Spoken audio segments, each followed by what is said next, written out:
옆에 분들 한번 인사하실까요? 당신이 함께 예배드려서 행복합니다.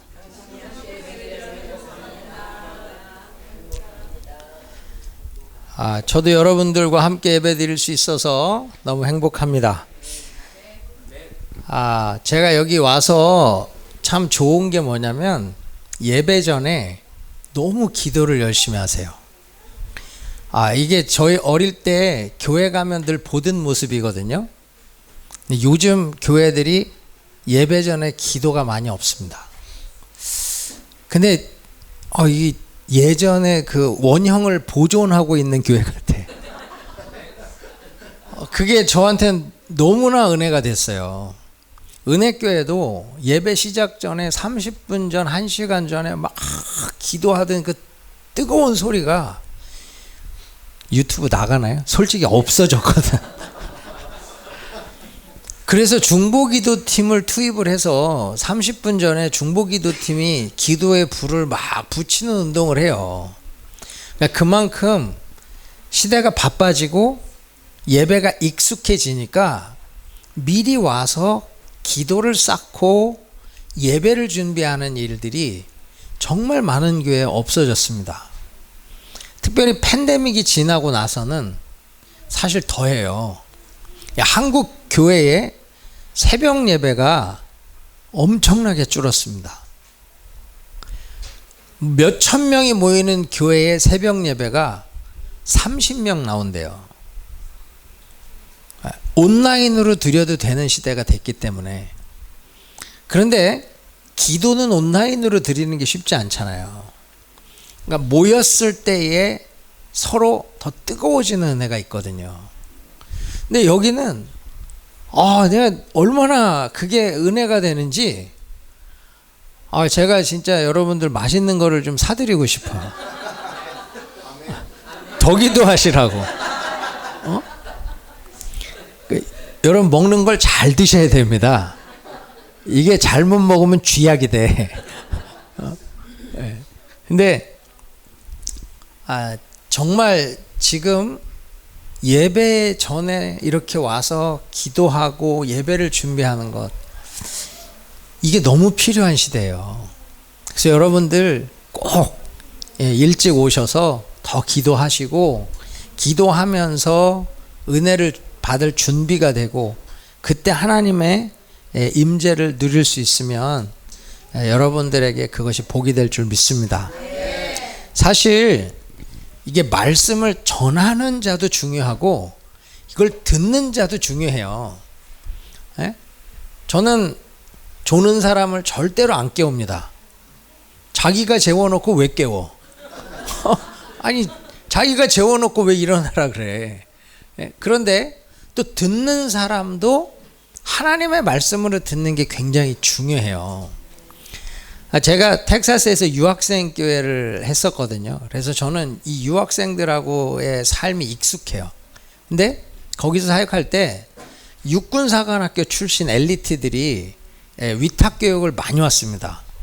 그 사람들이 그때 소위 중위 대위로 왔던 친구들이 지금 중령 대령 이러면서 지금 있는데, 사관학교 선배들이 많으니까 후배들은 또 오게 되면 우리 교회를 올 수밖에 없는 거예요. 근데 예수 안 믿는 사람들이 많잖아요. 그러니까 예수 안 믿는 친구들일지라도 어떻게 고참이 있는데 인사를 해서라도 한 번은 와야지. 그리고 이제 새 학기가 되면 초청을 해서 오는데요. 그때 김영광이라는 소위가 하나 있었어요. 이 친구 예수를 안 믿어. 그런데 고참들 때문에 어쩔 수 없이 왔어요. 우리 교회 소령도 있고 중령도 있고 이러니까. 이제 왔는데 제가 그날 그 교회 부임한 지 거의 3년 반, 4년 만에 처음으로 11조 설교를 했어요. 감이 오시죠? 제가 11조 설교를 했다 그러면. 근데 제가 11조 설교를 왜 했냐면 교회에 돈이 없어서 한 게 아니라, 저희 교회도 예수를 처음 믿는 사람이 전 교인의 반 이상이 돼요. 많은 때는 70% 이상이 처음 예수 믿은 거야. 교회란 데를 처음 와본 사람들이에요. 그분들이 복음을 듣고 변화돼서 성령 받고 세례 받고 집사되고 구역장 하다가 떠나는 거예요. 그런데 이분들이 교회를 안 다녀봤으니까 11조가 뭔지를 모르더라고. 그냥 나는 당연히 안다라고 생각을 했다가 보니까 그게 아니잖아요. 그래서 제가 이거는 가르쳐야 되겠다 그 생각을 하고 11조 설교를 준비를 해서 그 주일날 11조에 대해 설명을 했거든요. 그리고 그 다음 주에 11조가 50%가 늘었습니다. 제가 어디 가서 그 얘기 했더니 저희 교회에서도 좀 해주세요 그러더라고. 근데 그날 11조 설교를 처음 했는데 그 김용광이라는 형제가 시험이 든 거예요. 이 교회도 돈 내라고 얘기하는 교회구나. 그래서 예배 마치고 이제 저랑 인사하고 이제 밥을 먹는데 고참들이 어떻게 말씀 어땠냐 그랬더니 뭐 이 교회도 다른 교회랑 별 다르지 않군요 뭐 이러면서는 아주 시니컬한 반응을 보이고 고참들이 그렇게 많음에도 불구하고 그 다음 주부터 교회를 안 왔습니다. 그래도 저는 전도를 할 때 한 번의 실패를 인해서 포기하지 말라 그러거든요. 계속 교제하고 관계를 갖고 예배에 올 수 있는 틈이 반드시 생긴다. 유학생활 하다 보면 반드시 틈이 생긴다. 그럼 그때 다시 교회를 인도하면 은혜 받을 수 있다. 저희 그런 경험이 되게 많거든요. 그래서 이 뭐 선배들 친구들 또 우리 교회 성도들 1년 동안에 계속 식사 초대도 하고 뭐 집에도 초청하고 모임에도 초청하고 이러면서 계속 관계를 갖다가 1년 만에 틈이 생긴 거예요. 그래서 이 형제가 교회를 오기로 했어. 근데 저는 몰랐죠. 근데 제가 그 형제가 교회를 오겠다고 한 그 주간에 아르헨티나 신학교 강의가 있어서 제가 강의를 하러 가는 것 때문에 빠지게 된 주간이에요. 근데 저희도 교역자가 저밖에 없었기 때문에 제가 없으면 제가 예전에 했던 설교 중에 하나를 택해서 영상 설교를 드렸어요. 뭔가 지금 느낌이 쎄하죠? 영상 설교를 드렸어요. 근데 저희도 뭐 석사는 2년이면 떠나고 박사는 4년, 길어야 6년이면 떠나니까 제가 2, 3년 전에 했던 설교는 어떤 사람은 처음 듣는 설교예요. 그리고 또 보통 설교를 금방 까먹잖아요. 그러니까 들으면 늘 새로워. 그래서 이제 추억의 설교, 베스트 설교를 이렇게 뽑아서 하는데 그때 11조 감동이 또 온 거예요. 그리고 제가 목사님 그러니까 안 계신 동안 어떤 설교를 틀까요? 그래서 이 설교를 하라고. 그러고선 얘기를 해놓고 갔는데 그걸 전혀 모르는 성도들이 그분을 다시 데리고 이때 목사님이 계셨어야 되는데 뭐 그래도 뭐 옛날 설교도 좋으니까 그러고 딱 왔는데 주보를 폈더니 11조야. 그분들 얘기가 하늘이 무너지는 줄 알았대. 1년 동안 공들였던 탑이 그 순간 다 무너지는 느낌이 오는데 아니 그 좋은 설교가 많은데 왜 해필 오늘 이거냐고 막 자기들은 막 낙심이 돼서 밥이나 잘 먹여서 보내야 되겠다. 그러고는 예배를 드린 거예요. 그리고 아무 기대 없이 밥 먹으러 가자. 그러고선 데려와서 밥을 먹는데 아니나 다를까 이 친구가 아무 말 없이 밥만 먹더래요. 이제 다시 교회 올 일이 없구나. 이걸 어떻게 해야 되나 막 낙심이 돼서 밥도 안 넘어가는데 갑자기 그 김영광이라는 친구가 선배님 목사님 말씀이 너무 좋은데요? 이게 뭔 소리야? 그래? 아니 뭐가 좋은데? 아니 저는요 11조가 이런 의미인지 몰랐어요. 아니 이분들이 너무 황당한 거예요. 아니 그래? 저는 교회들이 돈 내라고 막 그러는 목적으로 11조를 설교하는 줄 알았지 이게 이런 의미가 있는지는 정말 몰랐다는 거예요. 그래서 이분들이 갑자기 신이 나기 시작한 거야. 그러냐? 이야, 정말 그래. 11조는 돈 내라는 게 아니야. 하나님의 것을 하나님께 드리라는 거야. 그러니까요. 그때 밥을 막 먹다가, 근데 선배님, 제가 이거 어디서 들어본 것 같아요. 엄마, 너 작년에 들었던 설교야. 그런가요? 너 그때 이거 듣고는 교회 돈 내라는 교회라고 다른 교회랑 다르지 않다고 그러고 안 왔잖아. 그랬나요? 그리고는 이 친구가 교회를 나오기 시작했어요. 그리고 얼마 되지 않아서 은혜를 받고 예수를 영접하고 금요철에 나와갖고 성령을 받은 거예요. 그리고 그해 부활절에 세례를 받고 눈물을 흘리며 그 침례탕에 들어갔다 올라오면서 눈물을 흘리면서 정말 완전히 거듭난 성도로 딱 태어나서 거기 석사로 왔기 때문에 2년 있었거든요. 그러니까 얼마 안 돼 떠나야 되는 마지막 예배에 마지막 인사를 하면서 제가 여기서 만난 예수님 평생 놓치지 않고 살겠습니다. 그리고 저는 이제 군대로 돌아가는데 이제 군 선교사로 제 삶을 드리며 살겠습니다. 그렇게 아예 이야기를 하고 들어갔거든요. 제가 그때 알았어요. 이게 똑같은 말씀도 들리는 때가 있고 안 들리는 때가 있는 거예요. 아니, 제가 무슨 원고를 그대로 놓고 다시 설교한 것도 아니잖아요. 그때 똑같은 설교를 녹화해 놓은 거 1.1획도 안 틀린 그대로를 반복했는데 한 번은 시험이 들고 한 번은 은혜를 듬뿍 받아서 예수 만나는 기회가 되잖아요. 그래서 여러분, 우리가 이게 말씀을 전하는 사람도 중요하지만 듣는 사람도 중요해.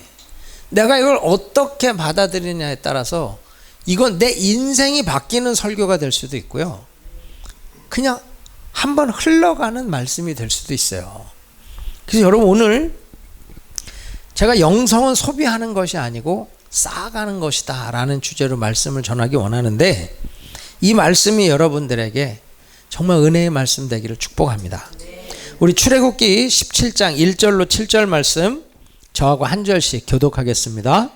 이스라엘 자손의 온 회중이 여호와의 명령대로 신광야에서 떠나 그 노정대로 행하여 르비딤의 장막을 쳤으나 백성이 마실 물이 없는지라.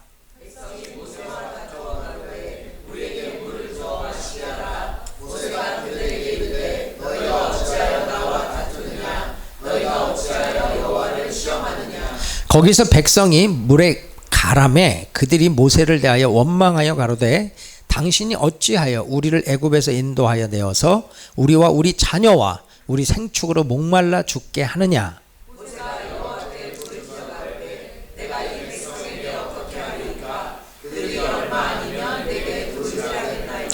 여호와께서 모세에게 이르시되 백성 앞을 지나가서 이스라엘 장로들을 데리고 하수를 치던 내 지팡이를 손에 잡고 가라.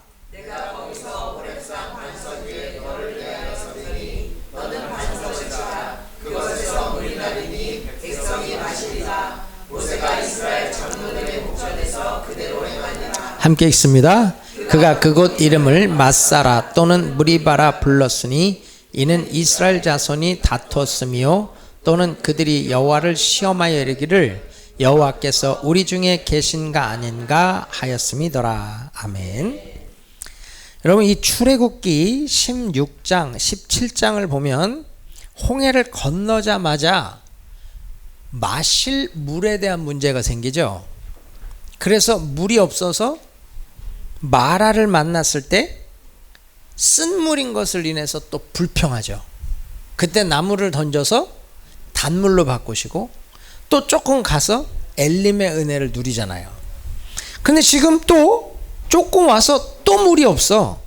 그러니까 여기서 또 모세와 다투기 시작을 해요. 여러분, 이걸 잘 보면 우리 인생하고 똑같습니다. 예수를 믿는다고 해서 물 없이 살 수 있는 사람 없어요. 양식이 없이 살 수 있는 사람도 없어. 우리도 먹어야 되고 마셔야 돼요. 그래서요, 이 신앙의 문제라는 것이 어떤 경우에는 식량의 문제로 말미암아 어려워지기 시작해요. 잘 보세요. 여기 지금 이들은 무엇하러 광야에 나왔죠? 하나님을 섬기기 위해서, 하나님을 예배하기 위해서. 그런데 하나님을 예배하러 나온 백성이 물 없다고 싸우고, 물 없다고 불평하고, 물 없다고 지도자를 원망해요. 웃기지 않아요? 하나님을 찾아야 되는 사람들이 하나님을 찾는 게 아니라 떡과 고기를 찾아요.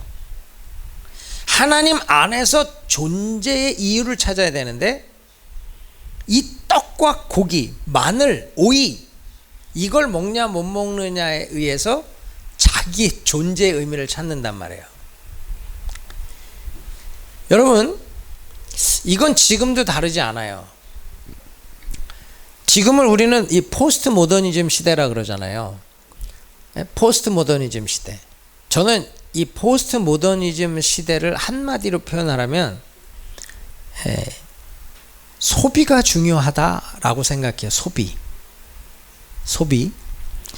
즉 무엇을 먹고 무엇을 마시고 어떤 옷을 입고 어떤 백을 들고 어떤 차를 타고 어떤 집에 사느냐, 내가 얼만큼 소비하느냐에서 내 존재의 의미를 찾는 거예요.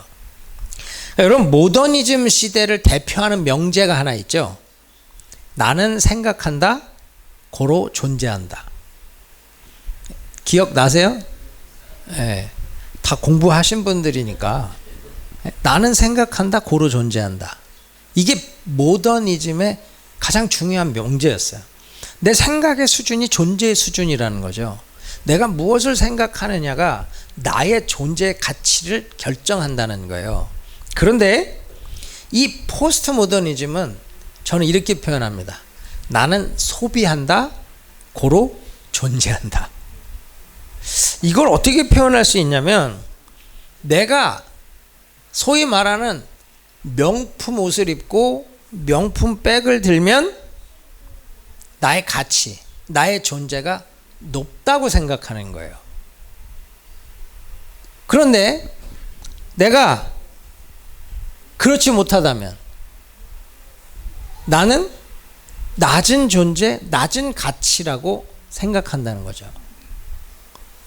우리 자매님들은 이 세일 시즌이 되면 이 세일이 살래 이렇게 읽혀진대요.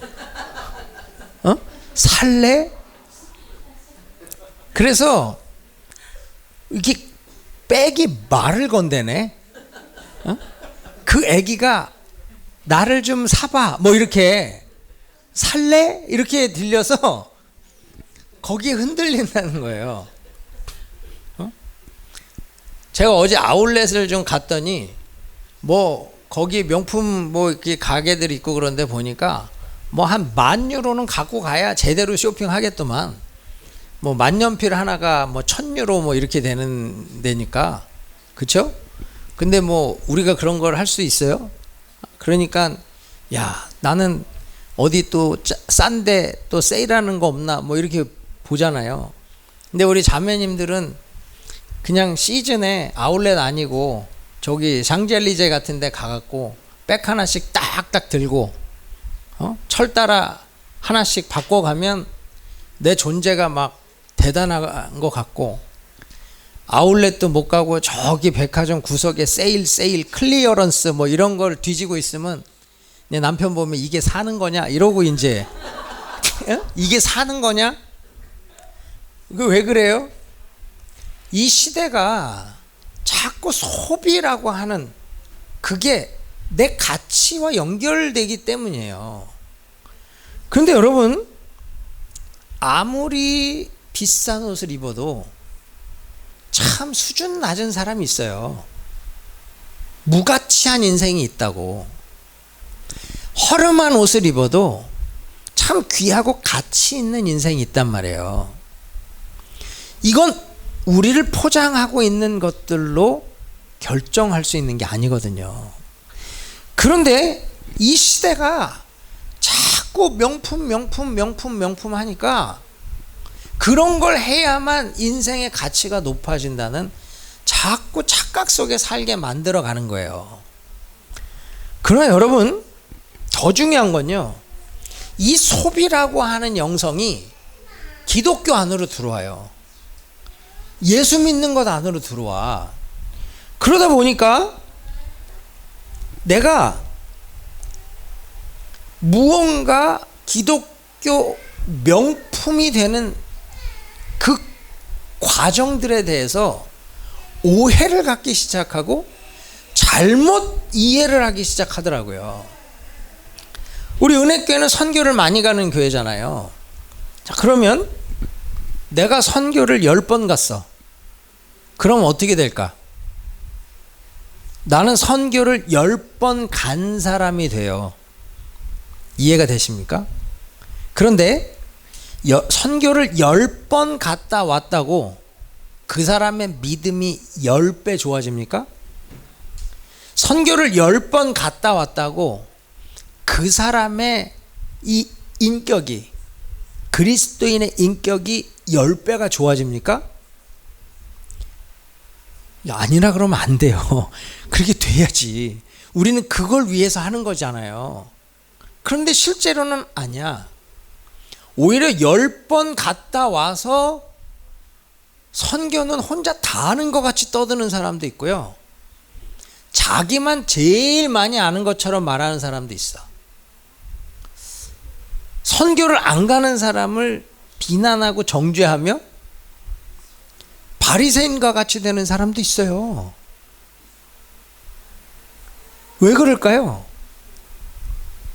신앙은요, 소비하는 게 아니거든요. 이건 쌓아가는 거예요. 내가 선교를 한 번 갔다가 왔을 때 내가 한 번 더 기도하고 한 번 더 겸손해지고 한 번 더 헌신함으로 내가 그리스도를 닮아가는 모습이 내 안에 이루어져 가야 되거든. 그런데 선교를 소비한단 말이에요. 이해가 되십니까? 이게 쌓이지 않고 마치 명품백 하나 들듯이 내가 이번 계절에 새로운 신상 하나 얻듯이 요번에 어디 가는데? 요번에는 쿠바가. 근데 쿠바 싹 한번 갔다 오면 또 하나의 신상백을 매는 것 같이 갔다 와서 또 이런 은혜가 있었고 거긴 뭐가 있었고 마치 백을 자랑하고 옷을 자랑하듯이 그걸로 끝나버리는 일들이 너무 많더라는 거예요. 왜 그렇죠? 저는 이게 이 시대의 문화가 이 교회와 기독교 영성 안에 들어오기 때문이에요. 저는 선교를 가는 분들에게 이렇게 부탁해요. 매년 이 나라 저 나라를 가보는 것도 좋은데 한 나라를 정해서 그 나라에 10년을 한번 심어보라고. 그 나라에 내 마음을 심고 내 물질을 심고 기도를 심고 그 나라, 그 선교사, 그 사역자와 10년을 계획해서 한번 가보라는 거예요. 그게 쌓이잖아요? 그럼 선교가 바뀝니다. 그런데 올해는 이 나라, 내년엔 저 나라, 그것도 유익이 있죠. 그러나 그 나라의 선교가 어떻게 발전되어 가는지는 절대로 볼 수가 없습니다. 많은 나라를 선교하는 것도 중요한데요, 진짜 한 나라의 선교를 발전시켜가는 이 쌓아가는 영성으로서 감당하는 사역이 필요하다는 거예요. 여러분, 우리 지금 예배를 한번 돌아보세요. 여러분은 예배를 소비하고 있습니까? 아니면 예배에서 나의 영성, 나의 신앙을 쌓아가고 있습니까? 지금 많은 교회가 예배를 고민해요. 어떻게 더 좋은 예배를 드릴 수 있을까? 그래서 뭐 퍼포먼스도 준비하고 찬양팀도 준비하고 뭐 많은 기획을 하고 노력을 하죠. 그런데 한번 잘 생각해 보세요. 여기 뭐 축구들 많이 좋아하잖아요. 유럽은 뭐 이 파리 생제르맹 경기를 보러 갔다고 합시다. 그 뭐 네이마르, 음바페, 뭐 메시, 뭐 그 훌륭한 선수들이 뛰는 경기가 얼마나 멋있겠어요. 열광을 하고 승리하고 골이 들어가면 뭐 기뻐하고, 그리고서 그들이 나와서 집으로 가는 그 길, 그들에게 변화가 있어요, 없어요? 아무 변화 없죠. 그 한 경기를 기쁘게 본 걸로 끝이에요. 그들의 삶을 바꾸거나 그들의 어떤 인생의 길을 인도하는 게 없어. 그저 그 한 번을 즐기고 기뻐함으로 끝난 거예요. 그럼 과연 우리 예배는 어떠냐는 거죠. 우리의 예배가 한 번 잘 드려지는, 한 번 열광하는, 한 번 기뻐하는 그 축구 경기와 다르지 않다면 우리의 예배가 우리에게 주는 유익이 무엇일까요? 아, 좋았어. 그리고 집으로 가는 그 발걸음이 그의 삶을 바꾸지도 못하고 그의 믿음을 세워가지도 못하고 그냥 가는 발걸음이라면 축구 경기 한 번과 뭐가 다르다는 거죠. 지금 우리의 예배가 공연장과 같이 바뀌고 있고 축구장과 같이 바뀌고 있다면 우리는 지금 심각한 고민을 해야 되는 겁니다. 그래서 제가 여러분들이 예배 오기 전에, 시작하기 전에 일찍 와서 막 그렇게 작은 인원이 뜨겁게 기도하는 그 소리가 저에게 참 은혜가 되고 도전이 됐다고 하는 이야기가 바로 그거예요. 지금 많은 사람들이 본질을 고민하는 게 아니라, 본질을 추구하는 게 아니라 자꾸 형식, 방법, 이걸 고민하는 거예요. 제가요, 안식월을 가져서 텍사스에서 담임 목회할 때 안식월을 가져서 제주도에 한 달간 있던 적이 있어요. 장인어른이 제주도에 계셔서 거기 가갖고 한 달도 아니고 한 2주 반인가 3주가 안 되게 있었는데, 그때 저희 장인어른이 이렇게 나가시는 교회를 한번 갔는데요. 거기를 갔더니 할머니 할아버지들이 거의 다야. 청년 회장이 60이 넘으신 분이세요. 그래도 성가대가 있고 찬양 인도를 담임 목사님이 하시는데 제가 옆에 앉아갖고 예배를 드리는데요. 옆에 계신 이제 할머니들이 찬양을 하시잖아요. 이분은 어떤 노래를 해도 다 똑같아. 어떤 음이 다 똑같아.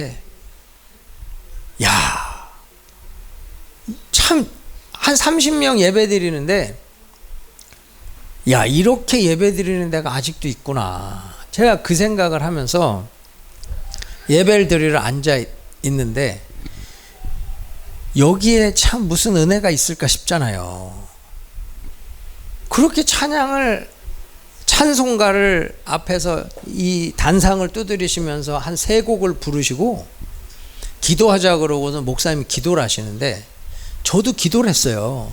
저도 기도를 하는데 그 순간에 환상이 보이는 거예요. 야, 깜짝 놀랐어요. 그렇게 환상이 잘 안 보이거든요. 환상이 보이는데 우주에서 지구가 보여요. 그럼 그 지구가 돌더니 한국이 보여요. 한국에서 제주도가 보여요. 그리고 제주도가 보이면서 그 교회가 딱 보이는데 그 순간 주님 음성이 들려요. 내가 주목하는 교회다. 그 순간 제가 소름이 확 끼치는데요. 내가 무엇을 보고 있었지? 외모를 보고 있었던 거예요. 잘 준비된 예배, 잘 준비된 찬양, 잘 준비된 설교, 세련되게 이끌어져 가는 예배 순서. 그런데 하나님은 그걸 보시는 게 아니라 제가 그 순간 그 옆에 있는 권사님을 봤어요. 예배 드리는 성도들을 눈을 떠서 봤어요. 몇 명 되지 않지만 그들이 하나님을 찾는 그 예배는 어떤 예배보다도 하나님 기뻐하시는 예배구나라는 걸 봤어요. 그분들이 정말 하나님을 그렇게 사모하며 기도하는 그 모습 속에서 눈물로 회개했습니다. 내가 무슨 예배를 준비하고 있었는가를 다시 생각했어요. 하나님 무엇을 기뻐하시지? 내가 천천의 수양과 만만의 기름을 기뻐하냐? 아니라는 거예요. 그렇죠?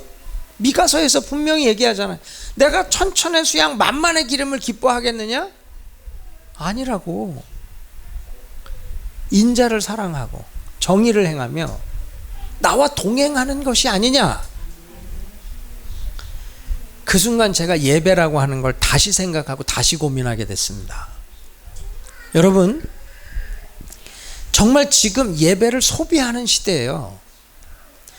예배를 소비하지 마시고 이 한 번의 예배라도 하나님을 갈망하고 하나님을 목말라하고 그 하나님과의 만남을 사모함으로 드려지는 예배가 되면 하나님은 수만 명이 모이는 교회보다 내가 주목하는 교회야, 내가 받는 예배야, 내가 기뻐하는 예배야, 그 말씀이 이 교회에 임할 줄 믿습니다. 사람이 많고 적으면 중요하지 않아요. 정말 어떻게 준비하느냐예요. 달라스에 갔을 때 아주 큰 교회가 있는데 거기를 이제 구경하러 갔는데요. 자매 한 명이 피아노를 쳐요. 기가 막히게 치더라고. 저 같은 음악 무식자도 감동이 되는 거예요. 한참을 듣고 있다가 궁금해가지고 저 자매한테 잠깐 얘기를 좀 할 수 있겠냐 그랬더니 뭐 그러라고. 제가 물어봤어요. 그때 음악을 전공하는 자매예요. 이렇게 잘 치는데 도대체 연습은 얼마나 하냐? 그때 최소 하루에 1시간을 연습한대요. 찬양 그걸 놓고. 아, 이렇게 잘하는데 뭐하러 1시간씩 하냐? 내가 보기엔 일주일에 1시간만 해도 될 것 같은데. 그분이 잊혀지지 않는 말을 해요. 나는 잘한다고 생각하지 않는다고. 그리고 잘하려고 피아노를 치는 게 아니라고. 하나님이 받으실까를 고민한다고. 하나님이 기뻐하실까를 고민한다는 거예요. 아무리 선율이 좋으면 뭐하냐? 하나님 안 받으시면 인간의 재주지. 내가 잘 못해도 하나님 받으시면 그게 찬양 아니냐고. 때로는 목사가요, 성도들한테 배웁니다. 사실 이 목사들이 은혜 받게 하는 설교가 참 힘들거든요. 왜냐하면 목사들은 은혜 받으려고 듣는 게 아니라 내 설교에 어떻게 이용할까를 고민하며 듣는 경우가 많거든. 그런데 여러분, 소비하는 자와 쌓아가는 자의 차이가 바로 거기 있는 거예요. 예배를 소비하게 만들려고 하면 안 되고요. 예배가 쌓여져야 되거든요. 그래, 예전에 우리는 새벽 예배를 쌓는다 그랬잖아요. 새벽 예배. 그 새벽 제단을 쌓는다 그러죠. 그 제단을 쌓는다 그랬어. 근데 요즘은 하도 그게 안 되니까 이 특별 새벽 예배, 그렇죠? 특별 새벽 예배는 사실 일상의 새벽 예배를 위해서 하는 거예요. 근데 특별 새벽 예배를 한번 하고 나면 이제 피곤해서 다음 날부터 안 나와. 그러니까 특별 새벽 예배를 소비해. 이건 특별 새벽 예배를 통해 새벽 예배를 훈련하고 새벽 예배에 새벽 제단을 쌓는 훈련이거든요. 그런데 지금은 특별 새벽 기도를 소비해. 이게 무슨 말인지 여러분 이해가 되실 거예요. 그게 아니라고요. 지금 우리가 해야 될 일은 다시 기도를 쌓고 예배를 쌓아야 돼. 이게 쌓이고 쌓여야 신앙이 되는 거거든요. 근데 이걸 예배를 소비하고 나면 그때는 좋은데 남는 게 없죠. 남는 게 없으니까 성숙한 신앙인이 없는 거예요. 성숙한 모델이 될 만한 분들이 없는 거예요. 저는 참 감사했던 건 김광신 목사님 같은 제가 보고 따라갈 수 있는 너무 귀한 뒷모습들이 있었거든요. 그러니까 그냥 그 모습만 보고 따라가면 돼. 그게 나에게 은혜고 기쁨이에요. 근데 이제 그런 분들이 한 분씩 돌아가시고 천국 가시거든요. 그게 나한테는 너무 부담스러워. 왜냐하면 이제는 누군가가 내 뒷모습을 보고 따라와야 될 거 아니에요. 누군가 나의 뒷모습을 보고 따라와야 된다는 게 나에겐 숨막힐 만큼 부담스러울 때가 있어요. 그런데 그걸 해야지. 그러려면 저부터도 예배를 소비하면 안 되고 기도를 소비하면 안 되고 쌓아가야 된다는 거예요. 제가 청년 때 은혜를 뒤집어지게 받고 93년도에 세인트 피터스버그에서 하는 그레이스 페스티벌을 갔다가 요나같이 한국으로 도망을 했습니다. 왜냐하면 신학교를 갈까봐. 근데 목사는 못하겠어. 너무 무서워서. 근데 또 양심이 있잖아요. 그냥 한국 가면서 내가 주님 비록 도망은 가지만 그래도 선교사적 삶을 살기 원합니다. 내가 그러고 갔거든. 왜냐면 비행기 추락할까봐. 요나처럼 나를 던져라 뭐 이런 일이 생기면 안 되잖아요. 그래갖고 그게 너무 무서워가지고 선교사적 삶을 살기를 원합니다. 그러고 갔는데 정말로 4시간 이상을 자본 적이 없어요. 다시 미국에 올 때까지 4시간 이상을 자본 적이 없어요. 제가 2년을 교회에서 잤습니다. 그래 우리 엄마가 저보고 교숙자라 그랬어요. 교숙자. 근데 그 2년을 교회에서 자면서 기도한 게 제 평생의 재산이에요. 그때 목사님이 성경을 한 장씩 매일 가르쳤거든요. 그것도 1시간씩. 그게 저에게 성경을 해석하는 기본이 됐어요.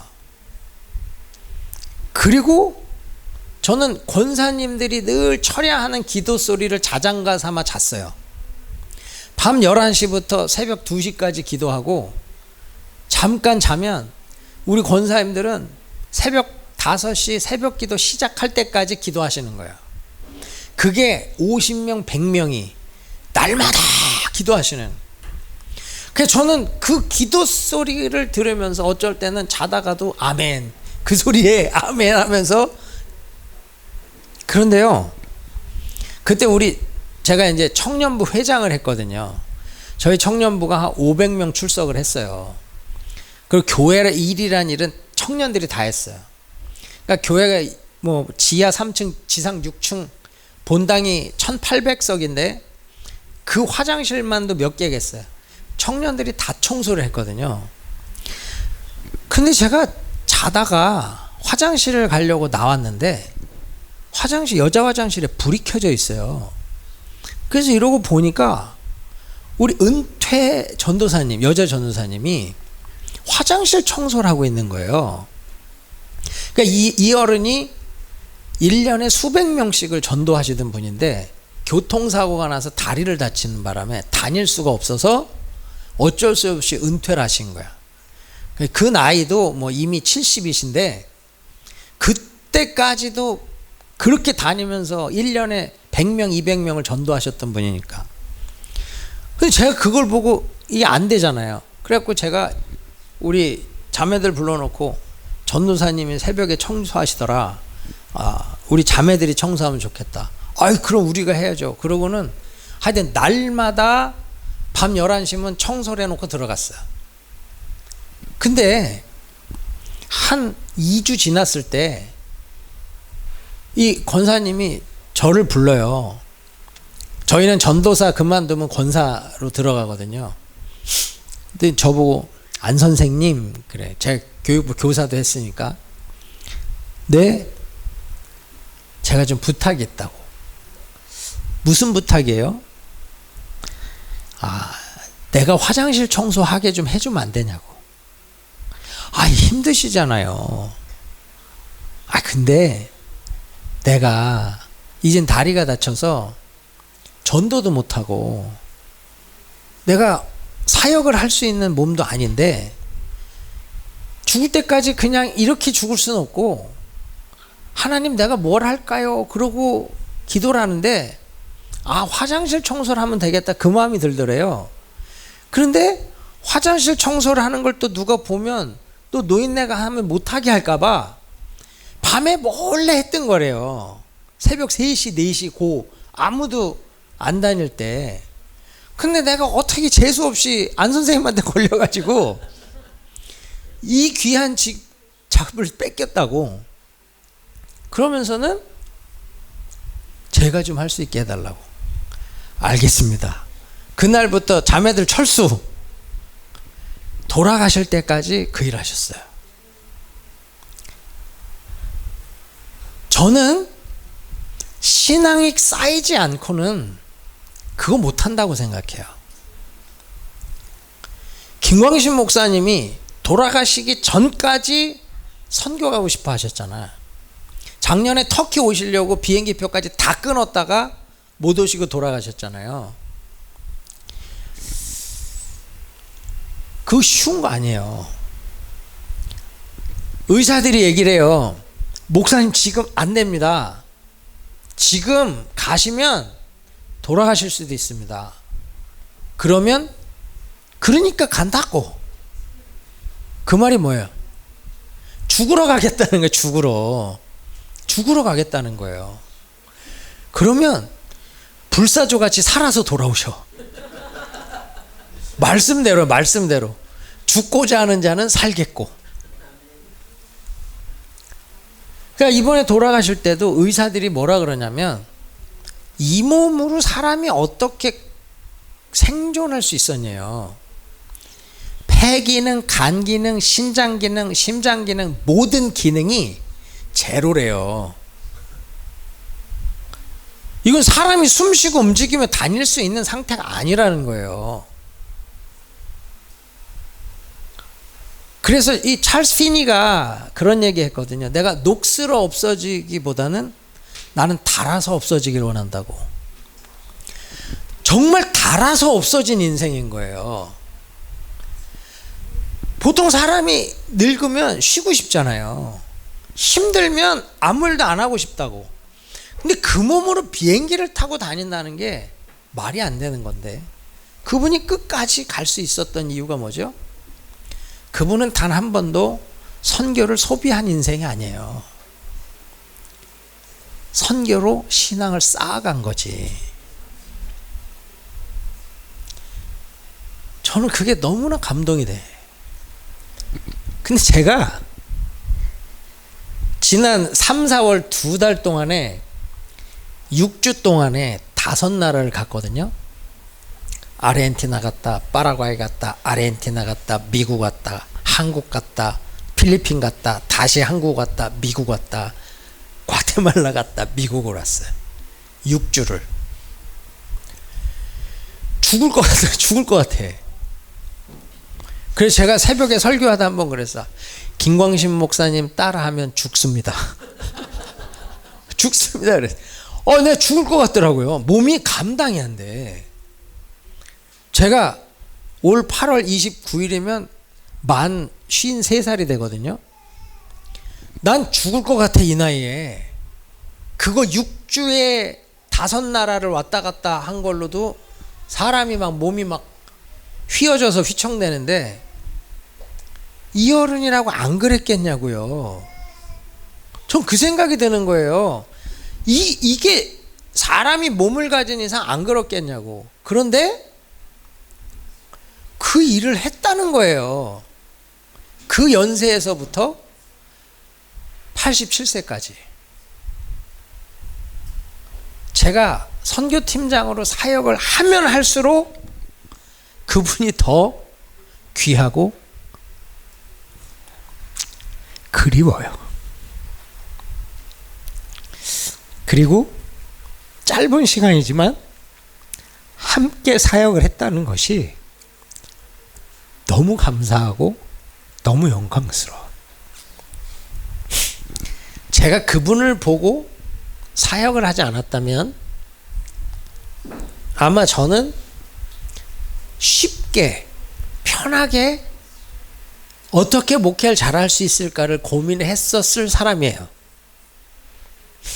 저는 정말 그런 사람이에요. 그런데 리더를 잘못 만나가지고 쉬운 길이라고 하는 거를 찾으면 내가 불편해. 편한 길을 찾으면 내가 찝찝해요. 그러니까 성도님들이 제가 막 이렇게 사역을 하는 걸 보면 목사님이 아내를 여의고 잊으려고 저리 바삐 다니는구나 그렇게 생각을 하더라고. 난 그게 아닌데 정말 그게 아니거든요. 내게 주어진 사명을 나는 내가 맡고 있는 동안은 충성되게 하고 싶어. 그래서 올 연말로 끝내려고 생각을 하고 있습니다. 더 하다 죽을 것 같아서. 그런데 제가 여러분들에게 말씀드리고 싶은 건 뭐냐면 신앙생활은 편하고 쉽다고 좋은 게 아니에요. 십자가의 길은 좁은 길이에요. 좁은 문으로 가는 거예요. 그게 바로 쌓아가는 거예요. 이게 쌓여야 되거든요. 요즘 제자 훈련한다, 말씀 공부한다, 많잖아요. 특별히 지금 팬데믹 지나고 유튜브 시대가 되니까 말씀의 홍수야, 홍수. 그쵸? 그러니까 운전을 하면서도 걸어가면서도 요즘 데이터 무제한 쓰니까 늘 말씀을 듣고 다닌단 말이에요. 그런데 제일 많이 듣는 말이 뭔지 아세요? 들을 말씀이 없대. 아니, 말씀의 홍수 시대에 들을 말씀이 없대. 왜 그렇죠? 소비하는 거예요. 소비하는 거예요. 옛날에 우리 대학생 때만 해도요, 온라인 이런 게 없잖아요. 그러니까 우리 교회, 우리 목사님, 우리 예배 아니면 말씀을 들을 기회가 없어. 그러니까 옆에 교회 목사님 말씀이 좋은지 안 좋은지도 몰라. 그냥 오늘 예배 드리지 않으면 다시 그 말씀을 들을 방법도 없는 거예요. 그러니까 예배 안 빠지려고 그러고 악착같이 나오고 그냥 우리 목사님한테서 은혜 받고 우리 목사님 말씀으로 내가 세워지는 게 당연했거든요. 근데 이제는 전 세계를 다 들을 수 있잖아요. 여러분 영어만 되면 훌륭한 목사님 말씀 다 들을 수 있잖아요. 지금 재밌는 게 뭐냐, 어떤 분이 이제 LA 쪽에 있는 분 중에 한 분이 교회를 도저히 못 있겠다 그러고 옮겼어요. 근데 어디로 옮기셨어요? 그랬더니 서울에 있는 무슨 교회로 옮겼대. 무슨 말인지 이해가 되시죠? 예? 그래서 자기는 토요일 날 LA 시간 7시에 주일 예배를 드린대요. 그러면 한국에 낮 11시에 뵈거든요. 이런 시대가 됐단 말이에요. 근데 교회라고 하는 곳이 예배만 드린다고 교회가 아니잖아요. 교회라고 하는 곳에서는 성도 간의 교제도 있어야 되고, 성도 간의 섬김도 있어야 되고, 성도 간의 사역도 있어야 되는데, 그냥 예배 하나로 내가 교인이 등록이 된다? 그거는 아니란 말이에요. 그런데 지금 이런 시대가 됐어요. 그러니까 내가 제자훈련 16단계를 받았습니다. 그럼 이게 무슨 완장이 돼? 그러니까 내가 어디서 제자훈련을 받고 사역훈련을 받고 순장훈련을 받았으면 이게 완장이 돼, 계급이 돼. 난 이런 사람이야. 근데 아무리 봐도 내가 그분을 섬기고 싶은 마음이 안 들 인격인데, 무슨 말인지 이해가 되시죠? 여러분, 지금 우리는 이게 소비하게 되면 안 되거든요. 쌓여야지. 네? 여기 우리 집사님들, 여기서 이제 안수 집사 나오고 장로도 나오고 하셔야 될 거 아니에요. 그렇죠? 네? 대답이 안 나오지? 네? 주님, 내가 여기 싸우니 죄를 보내소서, 뭐 이거예요? 아니, 직분은 귀한 거예요. 부담스럽지만 감당하는 게 축복이거든. 근데 이게 직분도 이제는 이게 막 소비가 돼요. 소비가 된다는 게 뭐죠? 그래도 내가 신앙생활 10년 20년 했으면 장로 돼야지, 그렇게 하는 거예요? 아니죠. 이게 정말 이 소비라고 하는 영성이 교회를 파고 들어오는 순간에 모든 게 다 엉망이 되는 거예요. 그러니까 지금 많은 성도들이 대형 교회를 선호하는 이유가 뭐예요? 이게 많은 것을 소비할 수 있는 것을 갖추고 있잖아요. 많은 걸 내가 편리하게 영적 소비를 할 수 있는 시스템이 있거든요. 그러니까 가는 거예요. 요즘 교회가 개척이 안 됩니다. 왜 안 될까? 개척이 가치가 아니에요. 이제 내가 무언가를 헌신해서 무에서 유를 만들어가는 것이 가치가 아닌 시대예요. 그러니까 교회를 개척하면 내가 포기해야 되잖아요. 지금 누리고 있는 이 많은 영적 편리함들과 영적 이 시스템과 공급을 포기하지 않고는 개척교회를 갈 수가 없는 거예요. 그러니까 개척이 안 돼요. 전도도 지금 전도가 안 되거든요. 교인이 다 수평이동이에요. 이 교회에서 저 교회로, 저 교회에서 이 교회로. 그건 부흥이 아니잖아요. 부흥이라고 하는 건 뭐예요? 예수 그리스도를 만나서 내가 죄인이라는 게 깨달아지고, 그분이 나의 구세주라는 것을 믿고 나의 주인으로 섬기겠다고 결단하는 거거든요. 그 일이 일어나는 게 부흥인데, 지금 부흥하는 교회가 없어요. 왜? 기독교 인구는 계속 줄거든. 계속 줄어요. 그런데 교인 수가 늘어나는 교회는 나와요. 이건 지금 우리 안에 갖고 있는 해결해야 될 모순입니다. 그러니까 저는 제가 기도하면서 이 파리 은혜교회가 이 소비하는 거에 물들어가지 말고 계속 쌓아가는 영성으로 충만해져서 진짜 마지막 때 부흥을 보는 교회가 될 수 있기를 축원합니다. 진짜 이곳에 와서 예수 믿고 거듭나는 자의 수가 늘어나야 돼요. 성령 받고 하나님의 자녀가 되는 숫자가 늘어나야 돼요. 그들이 사명을 가지고 하나님 앞에 헌신하는 일이 늘어나야 돼요. 우리 은혜교회가 그래도 지금 계속 이 사명을 감당할 수 있는 이유가 뭐냐면 성령 받게 하거든. 거듭나게 하거든요. 우리는 그레이스 인카운터라는 프로그램 통해서 어쨌든 성령 받아야 돼. 성령 받으셨어요? 저 장로인데요. 아니, 성령 받으셨냐고. 저 교회 20년 다녔는데. 아니, 성령 받았냐고. 짜증나는 거예요, 이분들은. 그런데 그분들조차도 와서 거듭나고 나서야 이게 예수 믿는 거네요. 이게 신앙생활 하는 거네요. 이 고백을 할 수 있을 때 이게 영광이더라는 거죠. 그래서 정말 교회는요, 이 세례받는 자의 수가 늘어나야 됩니다. 그게 진짜죠. 예? 교인 수가 아니라 세례 입교인이 얼마나 늘어나냐는 걸 봐야지. 그러려면 쌓아가야 돼. 쌓아가야 돼. 이 쌓아간다는 거, 정말 이 쌓아간다라는 것, 여러분들이 이 결단을 하면서 다시 예배자가 되기를 원하고요, 다시 기도하는 사람들 되기를 축복합니다. 사실 우리가 이스라엘 백성들이 지금 물이 없어서 쓰러지잖아요. 이거 우리 얘기 아니에요?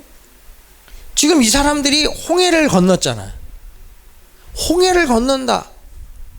바다 밑에 길을 밟고 올라온 사람들, 최초의 수족관을 본 사람들 아니에요. 예? 물벽이 섰잖아. 물벽이. 그 물고기들이 못 나오고 튕겨졌을 거 아니에요. 그 바닷속에. 그 기적을 보고도 물 없다고 원망해. 그게 우리 아니에요? 여러분 예수 믿고 많은 기적을 경험했어도 조금만 어려워지면 불평하고 원망하고 남의 탓하고 하지 않습니까? 내가 정말로 예수를 믿고 마라의 쓴물이 또 십자가의 은혜로 단물로 바뀌는 기적을 경험해. 할렐루야. 그런데 또 먹을 게 없으면 어떻게 돼요? 내가 프랑스 와서 굶어 죽을 일 있냐? 한국 가야지. 여기까지 와갖고 내가 무슨 부귀영화를 누리겠다고 이 고생을 하냐? 그러고 있지 않아요? 작은 문제 앞에 우린 또 넘어진단 말이에요. 기적을 안 본 게 아니라 기적도 경험했고 응답도 경험했는데 또 문제 앞에 또 넘어져. 그 이유가 뭐예요? 쌓이지 않아서 그래. 쌓이지 않아서. 이 모세는 이런 일이 생길 때마다 어떡하죠? 하나님 앞에 엎드려요. 그는 문제 앞에서 늘 신앙을 쌓아가고 있더라는 거예요. 여호수아는 어때요? 그 모세 쫓아가서 모세가 회막을 떠난 후에도 여전히 회막에 남아서 하나님을 찾잖아요. 지금 저와 여러분은 그 여호수아와 같은 그 자리를 찾아야 돼요. 모세는 떠났어. 김광신 목사님 떠났어. 이제 우리 시대가 온단 말이에요. 우리가 열어가야 되는 시대가 온다는 거예요. 그때 우리가 여호수아와 같이 신앙이 쌓이지 않으면 대를 이은 사역은 끊어집니다. 이거 무서운 얘기예요. 사사기에 보면, 그래서 이 여호수아가 죽은 이후에 어떻게 돼요? 여호와를 알지 못하는 다른 세대가 나타났다라고 얘기하잖아요. 다른 세대가 올라왔다고 얘기한다고. 지금 여호와를 알지 못하는 다른 세대가 올라오는 시대예요. 그때 우리가 해야 될 일이 뭐죠? 여호수아와 같이 자기 때에만 잘하면 안 돼. 신앙이 계승되어서 쌓여갈 수 있도록 해줘야 된다는 거예요. 그래서 여러분, 우리는 이스라엘 백성들 보고 한심하다고 할 일이 아니라 이게 내 모습이다라고 보고 나도 여전히 이 기적을 소비하고 있고 승리를 소비하고 있고 응답을 소비하고 있구나. 그게 아니라 모세와 여호수아처럼 어떻게 싸울까, 이걸 고민해야 된다는 거예요. 예전에 미국에 목사님 한 분이 있어요. 이 목사님이 이런 간증을 합니다. 자기가 담임 목회로 가서 8년을 사역하면서 제자들을 키워냈어요. 그런데 그 중에 제자 5명이 와서 목사님, 교회를 사임하고 나가주셨으면 좋겠습니다, 그러더래요. 얼마나 황당해. 자기가 키운 제자들이 와서 나가달라고. 이거 무슨 가룟 유다한테 뒤통수 맞는 것 같은 그런 느낌 아니에요. 말씀도 너무 힘들고 너무 이 교회가 힘이 없어서 나가주셨으면 좋겠습니다. 목사 입장에서 그 소리 듣고 있고 싶겠어요? 나가고 싶지. 그런데 더 슬픈 일은 갈 데가 없더래. 갈 데가 없더래. 얼마나 비참해요. 교회에서는 나가달라는데 갈 데가 없어. 그래서 그 수모를 견디고 버텼답니다. 그리고 10년째 되는 해에 다시 한 250명 정도 되는 성도가 교회를 떠났대요. 이 교회는 더 이상 못 있겠다.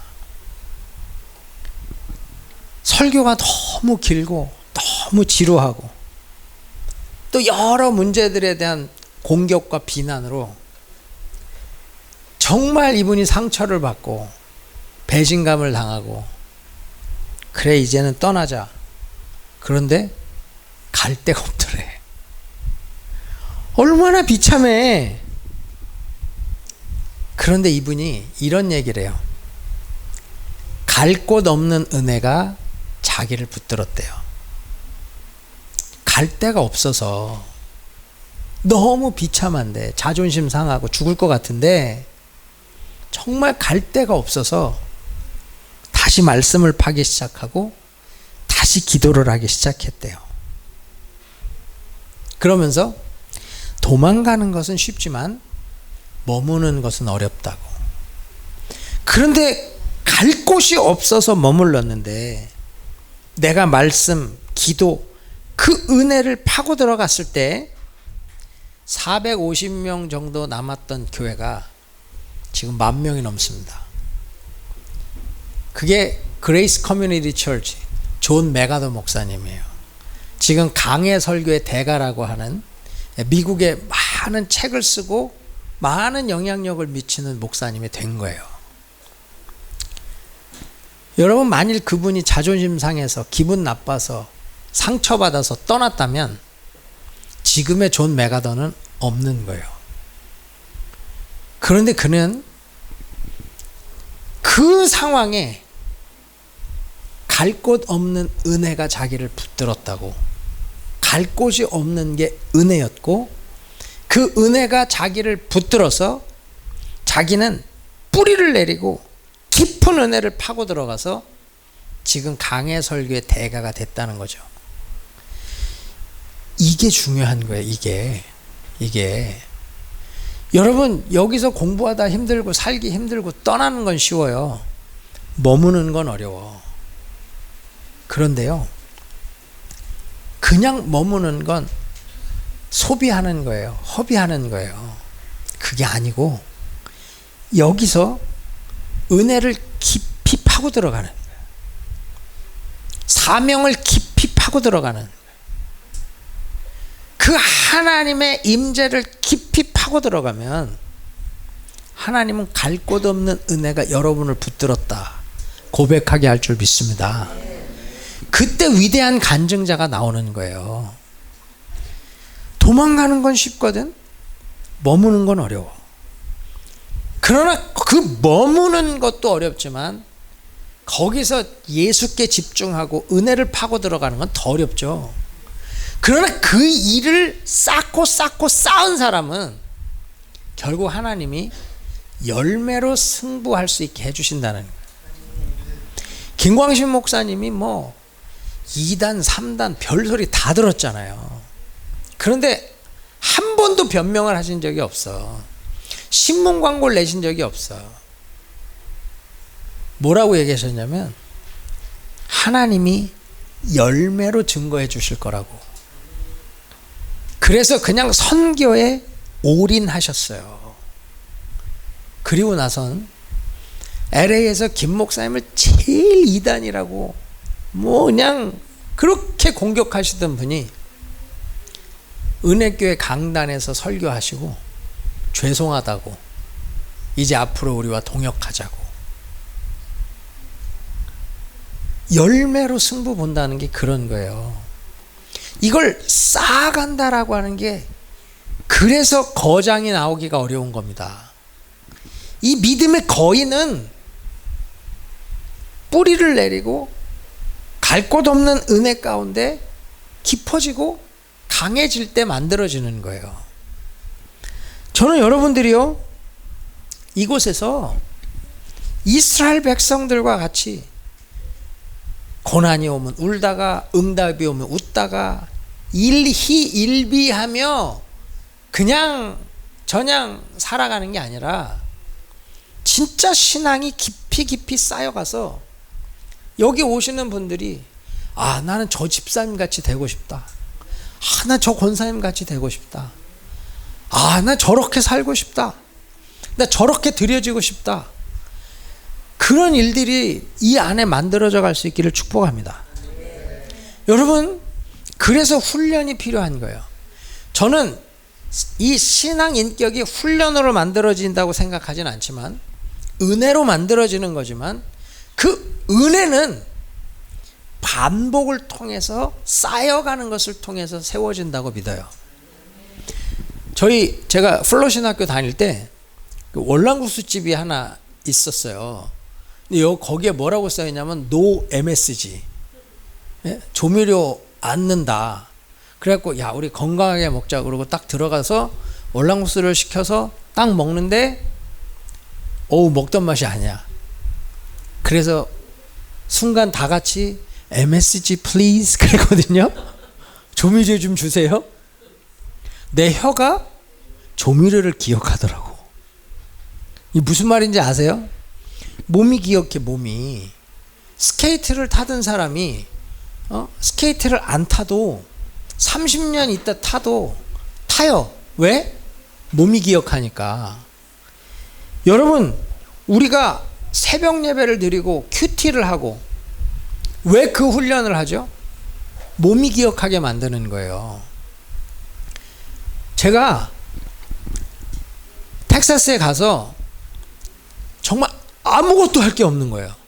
처음에 갔는데 아는 사람도 없지. 뭐 한국 사람이 갈 만한 데는 단 하나도 없어. 성도들 만나는 거 외에는 할 일이 하나도 없어. 그래서 그때부터 말씀을 팠거든요. 말씀을 파기 시작하면서 제가 하여튼 많은 목사님들의 설교를 녹취를 하기 시작했어요. 한 1000개가 넘을 거예요. 녹취한 것만. 그래서 분석을 하기 시작을 하는 거죠. 이분은 왜 이렇게 도입을 하고 이렇게 풀고 이렇게 갈까? 이분은 성경을 왜 이렇게 해석할까? 이분은 무슨 책을 보는 걸까? 나중에는 어떤 목사님은 어떤 주석을 보고 어떤 목사님은 어떤 책을 보는 것까지 내가 스스로 알게 되더라고. 그러면서 내 설교가 만들어져 가는 거예요. 그런데 그거보다 더 중요한 게 뭐냐면 저는 큐티였어요. 저는 큐티를 할 수 있는 사람이 아니고 큐티를 잘 할 줄 아는 사람도 아니었어요. 그런데 새벽마다 그 생명의 삶 있죠? 두란노에서 나오는 생명의 삶을 가지고 설교를 해 나가기 시작하면서 내가 진짜 큐티라는 걸 제대로 한번 해보자. 그러고 했는데 진짜 2년이 지나면서 이게 뚫리기 시작을 하는데요. 성경을 보는 각도, 성경을 해석하는 각도, 삶에 적용하는 각도가 다 맞아서 돌아가기 시작을 하니까 제가 살겠더라고요. 그러고 나니까 교회가 바뀌어요. 이게 목사가 바뀌니까 교회가 바뀌더라고. 그러면서 새로운 그런 은혜들을 추구하면서 나가는데 그래서 제가 그 이후로 이 큐티 세미나 강사, 전문 강사입니다. 제가 신학생들, 뭐 제가 뭐 캄보디아에 있는 선교사님들은 줌으로 그냥 큐티 세미나를 직접 하면서 이분들이 그냥 그 큐티의 은혜가 임하면서 이분들도 너무너무 그 큐티 은혜를 통해서 사역을 하고 계시는데, 저는 여러분들이 그 말씀 묵상을 좀 깊이 하시고 그 은혜 가운데 깊어지는 훈련이 되시고, 그럼 그 말씀이 우리를 이끌어가는 것 경험하게 돼요. 큐티를 하면서 제일 좋은 게 뭔지 아세요? 내가 없어지는 훈련을 하는 거예요. 훈련의 가장 중요한 적은 나입니다. 내가 살아있기 때문이거든. 그래서 내가 없어져야 주님이 드러나. 저는 내가 죽어지는 것만큼 주님 살아나고, 내가 살아나는 것만큼 주님이 죽는다고 얘기를 해요. 그러니까 내가 죽어지는 것, 그래서 나는 없고 주님만 있는 것, 그때에 이 모든 것들이 바뀌고 달라지거든요. 그래서 여러분, 제가 지금 이 소비의 영성을 살아가는 저와 여러분이 이 시대의 영성에 물들면 안 돼요. 우리는 정말 쌓아가는 영성이 돼야 돼. 하나하나 차곡차곡 쌓아가는 것. 목회도 그렇고 교회도 그렇고 벽돌 한 장 한 장입니다. 이거를 갖다가 막 빨리 지면, 빨리빨리, 우리나라가 빨리빨리 해서 성장 많이 했잖아. 진짜 그거 빨리빨리에 비해선 무너진 건 몇 개 없어. 성수대교하고 그 삼풍밖에 무너진 게 없어. 그 정도 대단한 거예요, 그 빨리빨리에. 그런데 신앙은 빨리빨리가 아니더라고. 벽돌 한 장 한 장에 이걸 쌓아갈 때 우리 신앙이 성장하는 거예요. 그리스도를 닮아가는 거예요. 사명을 온전히 감당하는 거예요. 여러분, 위기가 오고 어려움이 올수록 어떻게 쉬운 길, 편한 길, 도망갈 길, 그게 아니라 깊어지는 길을 찾으세요. 갈 곳 없는 은혜가 나를 붙든다고. 저도 마찬가지예요. 갈 곳 없는 은혜가 나를 붙드는 거예요. 그래서 깊어지는 거예요. 제가 팬데믹 동안에 성경 공부를 10개를 준비해서 가르쳤습니다. 2년 동안 10개를 준비했어요. 깊어지는 거 외에는 방법이 없더라고. 갈 곳 없는 은혜가 나를 붙들 때 깊어지는, 그 안에서 답이 나오고, 그 안에서 방법이 나오고, 그 안에서 길이 나와요. 깊어지는 자에게 하나님 새 일을 행하시고 새 역사를 만들어가는 줄 믿습니다. 그래서 정말 우리, 나는 소비한다, 고로 존재한다가 아니라 진짜로 이 소비의 영성의 시대에 깊어지는 영성, 쌓아가는 영성을 통해 더 주님 닮아가고, 주님 더 사랑하고, 주님 더 기뻐하는 것. 여러분, 천국 빨리 가고 싶어요? 빨리 가고 싶다는 사람을 본 적이 없어. 사도 바울처럼 내가 원하는 바 빨리 죽어서 주님께 가는 건데, 내가 이 땅에 있는 게 더 유익한지는 난 잘 모르겠다. 그럼 내가 여기 있는 이유가 뭐예요? 너희들을 위함이라고. 김 목사님 딱 그렇게 사셨거든. 빨리 죽을 것만을 고민하셨던 분이에요. 주님 만나고 싶어서. 근데 여기 있는 건 한 사람이라도 더 구원하기 위해서, 너희들을 위해서. 지금 우리에게 천국이 너무 멀리 있어. 정말 천국이 너무 멀리 있어요. 진짜 좋은 목사는 빨리 죽어서 천국 가고 싶다라고 느끼게 만드는 목사가 아닐까. 저는 그 생각 해봐요. 이 땅 아무것도 아니거든. 살고 죽는 거 정말 아무것도 아니더라고. 진짜 아무것도 아니에요. 사람 숨이 붙어있고 떨어지고가 이렇게 허망할 수가 없어. 그러니까 내가 어떻게 살아야 될까? 우린 이걸 고민하며 살아야 되는 거예요. 사랑하는 여러분, 쌓아갑시다. 그래서 정말 주님 앞에 설 때 주님 내가 왔습니다. 당당하게 기쁘게 그분 만나러 갈 수 있는, 그래 나도 너 기다렸다, 그런 이야기 들을 수 있는 저와 여러분 될 수 있길 축복합니다. 진짜 이 많은 문제들 앞에 일희일비하는 신앙이 아니고 묵묵하게 뿌리를 내리고 문제 앞에서 오히려 더 깊어져가는 그런 아름다운 멋진 신앙의 거인들이 이곳에서 많이 배출될 수 있기를 주의 이름으로 축원합니다. 기도하겠습니다. 좋으신 아버지 하나님, 감사합니다. 오늘 또 우리에게 귀한 말씀 주시고 우리의 신앙이 소비가 아닌 쌓아가는 것을 고민하게 하심을 감사합니다. 여기 있는 모두가 아름답게 신앙을 쌓아가서 예배를 쌓고 기도를 쌓고 말씀을 쌓고 섬김을 쌓고 헌신을 쌓고 신앙의 거인들로 세워져 가도록 도와주시옵소서. 예수님의 이름으로 기도하옵나이다. 아멘. 우리 처음에 불렀던 소원 찬양하시고 우리 같이 한번 기도하는 시간 갖도록 하겠습니다.